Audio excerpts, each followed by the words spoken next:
Before giving the floor to the first speaker for this morning, I would like to remind members that the list of speakers for the general debate has been established on the agreed basis that statements should be no longer than 15 minutes to enable all the speakers to be heard at a given meeting.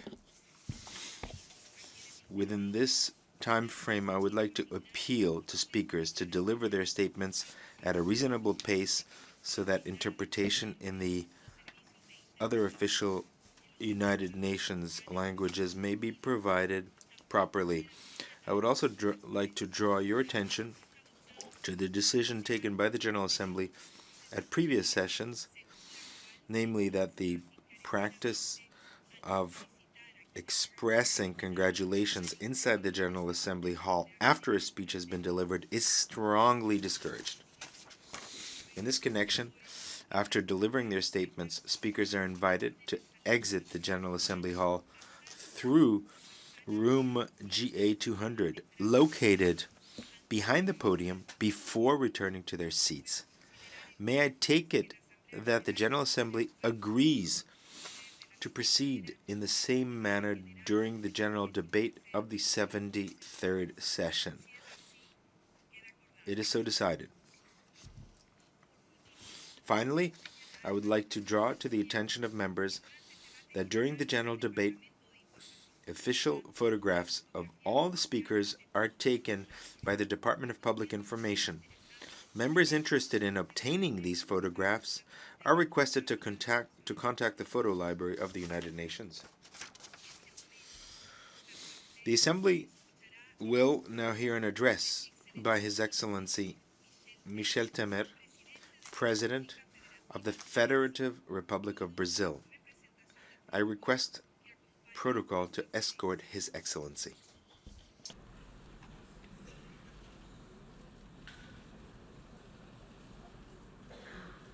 En nombre de la Asamblea General, tengo el On behalf of the General Assembly, I have the honor to welcome to the United Nations His Excellency Michel Temer, President of the Federative Republic of Brazil, and to invite him to address the Assembly. You have the floor, Your Excellency.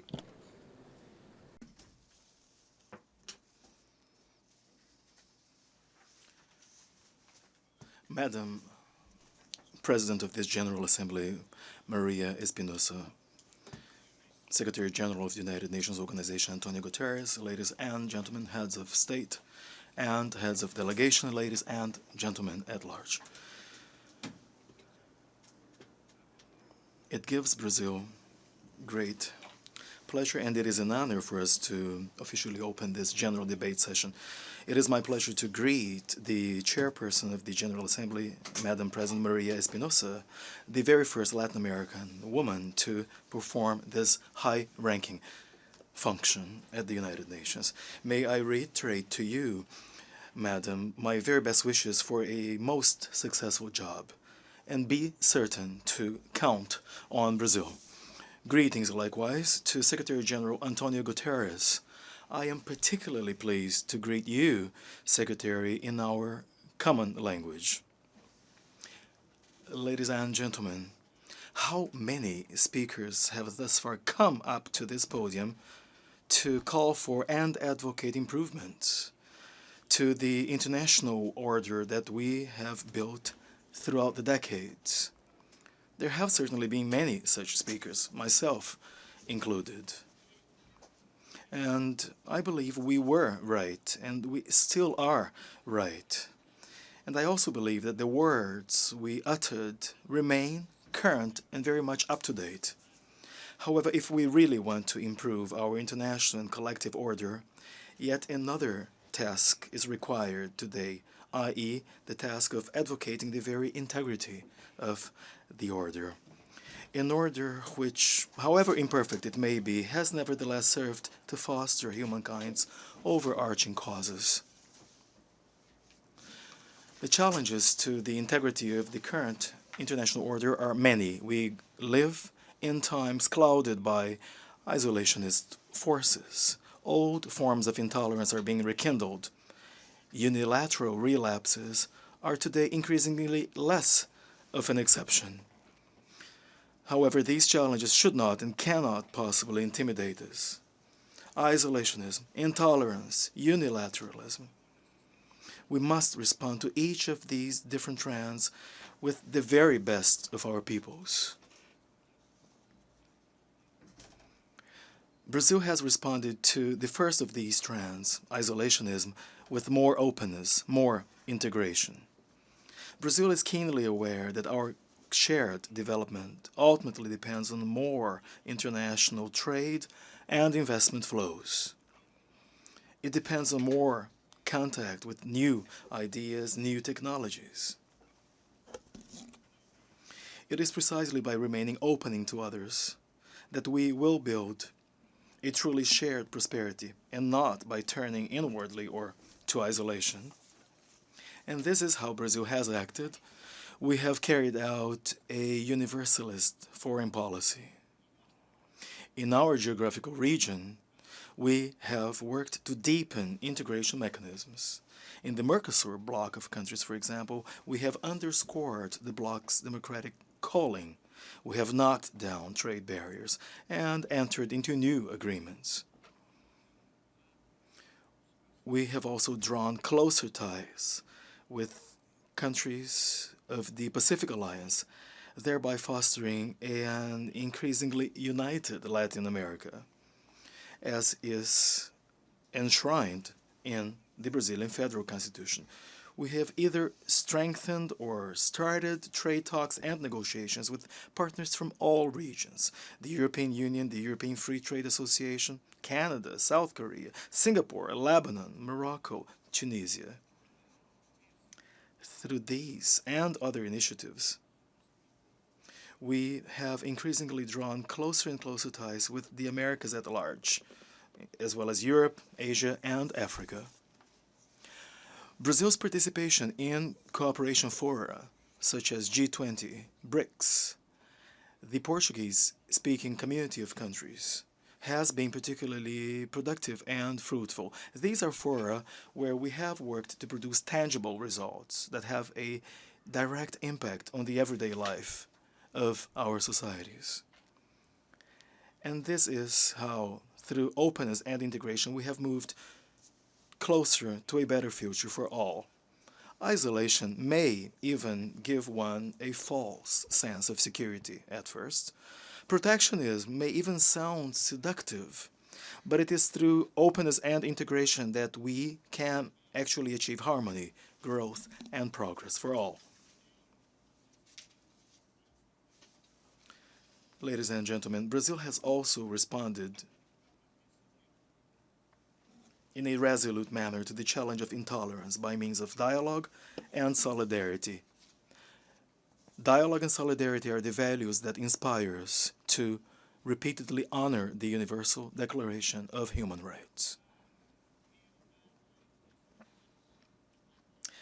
This document will soon, as has been said before, will soon celebrate 7 decades, and making it a reality remains an imperative that requires permanent attention and efforts. In the name of human rights, much has already been done by governments, institutions, and individuals of the stature of Brazilian national Sérgio Vieira de Mello, whose memory I wish to honor, as 2018 marks the 15 years of his tragic death. One must nevertheless recognize and admit that violations of international norms still can be found in several different places. The international norms that protect individuals and human integrity. In Latin America, Brazil has worked to preserve democracy and human rights. Working together with so many other countries, we will continue to stand side by side with our brotherly peoples who have suffered so much. Dialogue and solidarity are also at the very origin of the Global Compact for Migration, whose negotiations we have just completed. There are currently more than 250 million migrants all over the world. These are men, women, children who have been threatened by lingering crises and are ultimately led to make the difficult and risky decision to leave their homelands.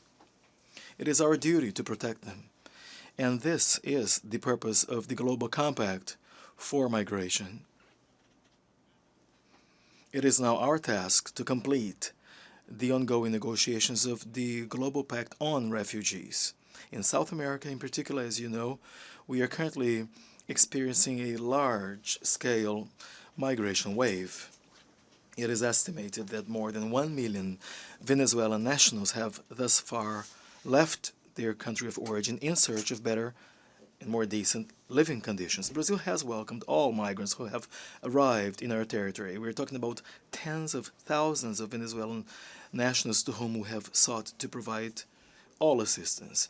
In collaboration with the United Nations High Commissioner's Office for Refugees, we have built shelters to accommodate them as best possible. We have also, ladies and gentlemen, arranged for them to be taken to other regions of Brazil.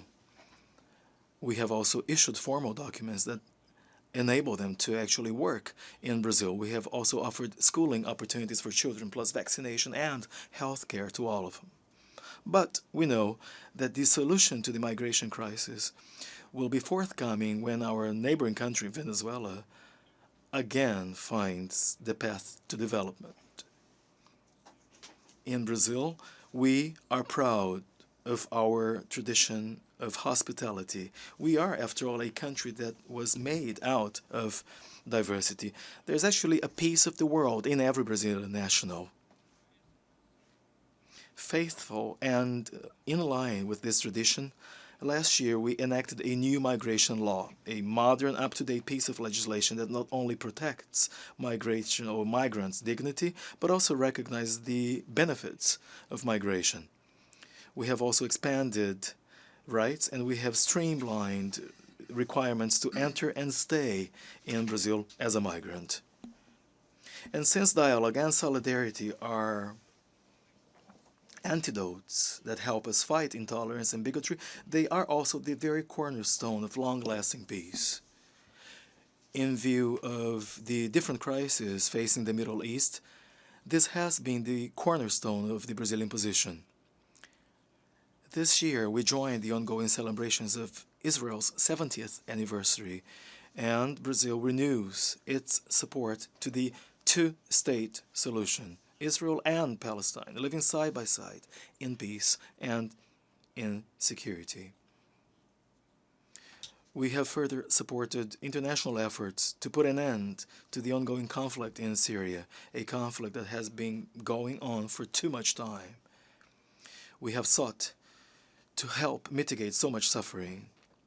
In 2017 alone, to give you one example, Brazil donated nearly 1 ton of medicines and vaccines to assist the children affected by the conflict in Syria.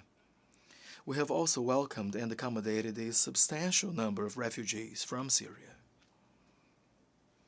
In the Korean Peninsula, as mentioned earlier, a sense of dialogue and solidarity have also informed our position. We reiterate our support to diplomatic solutions that will promote denuclearization and peace. And as I said before, it is through dialogue and solidarity that we will overcome intolerance and build peace. Nelson Mandela, whose centenary we celebrate this year, said that it is our duty to strive towards a world of tolerance and respect for difference, and work towards an unswerving, unwavering commitment to peaceful solutions to conflicts and disputes. Lastly, we have before us the challenge of unilateralism. We have responded to that challenge by means of more diplomacy, more multilateralism. And we have done so with the strong conviction that collective problems require collectively coordinated responses. Hence, the overarching meaning and purpose of the United Nations as an organization. After all, this is by definition, and first and foremost, the house for mutual understanding. We must strengthen this organization. We must make it increasingly legitimate and effective.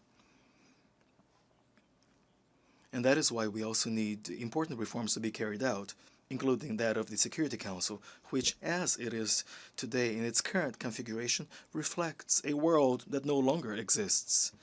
In sum, we must also reinvigorate the values of democracy and of the multilateral system. We have repeatedly proved that together we are able of doing a great deal when these values guide our actions.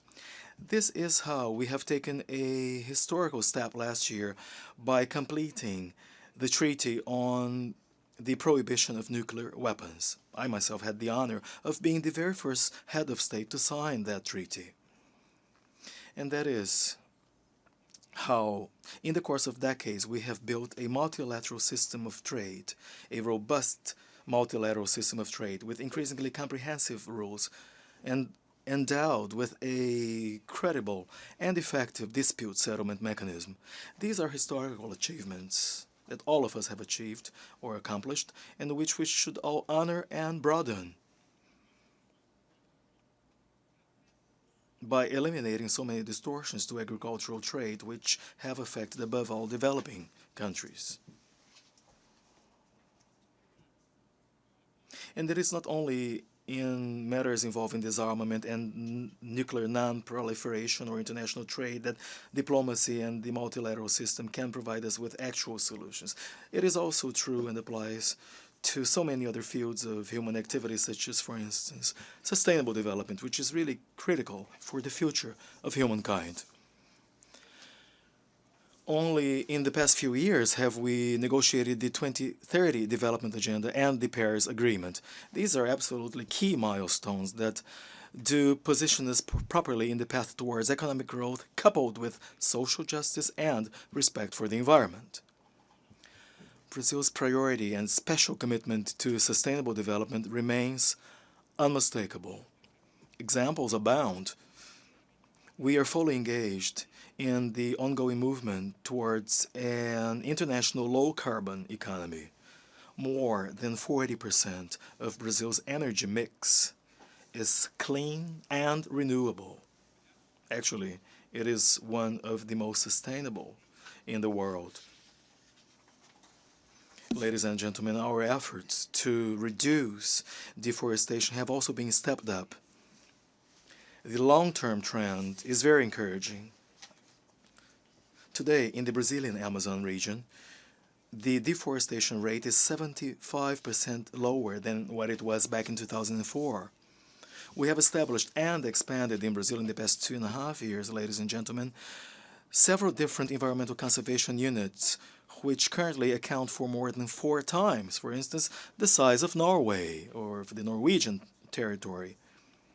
Oceans are also a very dear cause to us. During the recent World Water Forum that we held in Brasilia earlier this year, we formally established preservation areas in Brazilian seas as vast as the territories of Germany and France together. In 2 years, we have doubled the total size of preservation areas in Brazil. Diplomacy and the multilateral system are likewise key tools for global security, as clearly shown, by the way, in the United Nations peacekeeping missions in which Brazil is proud to perform a high-profile role. And let us make no mistake, they are also key tools that help us overcome terrorism and tackle transnational crime. Trafficking in persons, arms trafficking, drug trafficking, money laundering, sexual exploitation are all criminal offenses that know no borders. They are scourges that erode the fabric of our societies and that can only be effectively tackled through concerted policies and actions. And that is precisely what we have done in our region. In Brasilia recently, a first ministerial meeting of the Southern Cone was held on border security. Since then, we have stepped up cooperation efforts with our neighboring countries to tackle transnational crime. Ladies and gentlemen, we must remain strongly united around this collective effort to build a world where peace, development, and human rights will prevail. We will not at all succeed alone. We will not at all do without diplomacy or without the multilateral system. Ladies and gentlemen, Madam President, Secretary General, this is, as a matter of fact, the very last time that, in my capacity as President of the Republic, I have the privilege of representing my country in this general debate session. In 2 weeks, the Brazilian people will cast their votes as part of the upcoming elections, and they will choose the political leaders who, both at the executive and the legislative branches of power, will lead Brazil as of January 2019. And this is enshrined in the Brazilian Constitution. And this is what it has been like for nearly 30 years. And this is the way it should always be. After all, we are government officials that were established by the people, since every power stems from the people. And of course, the president is only the holder of power for a given period of time. And alternation in power is the very essence of democracy. And for us, ladies and gentlemen, we very much cherish our democracy and view it as a vibrant democracy anchored on solid institutions. I will hand over the presidency to my successor with the peace of mind of having fulfilled my duty. In Brazil today, we can look back in hindsight and see just how much we have managed to do in so little time in my administration. We have rejected and said no to populism and overcome the worst recession in our history, a recession with severe consequences to society, especially to the poor in society. We have also repositioned government accounts in a responsible trajectory and restored economic credibility. We are growing again and creating jobs again. Social programs that were previously threatened by lack of proper controls in government spending were preserved and are now being expanded. We have therefore put Brazil back on the development track. The country I will hand over to whomever the Brazilian people elects is a better country than the one I received upon taking office. Much has yet to be done, true, but we have regained a clear sense of direction. The task at hand now consists in moving forward. The incoming administration and the incoming Congress will find consistent foundations on which they will be able to keep on building a more prosperous and more fair country. Ladies and gentlemen, all members of this General Assembly know all too well that they have and will always have in Brazil a firm ally for cooperation among nations. A country that, in view of isolationism, proposes more openness and more integration. A country that, in view of intolerance or bigotry, proposes more dialogue, more solidarity. A country that, in view of unilateralism, proposes more diplomacy and more multilateralism. In the words of our dear and late Kofi Annan, our mission is to confront ignorance with knowledge, bigotry with tolerance, and isolation with the outstretched hand of generosity. Thank you very much.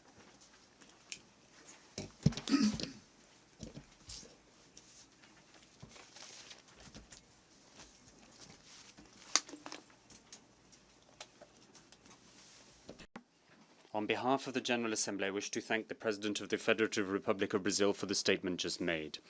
May I request representatives to remain seated while we greet the President of Brazil.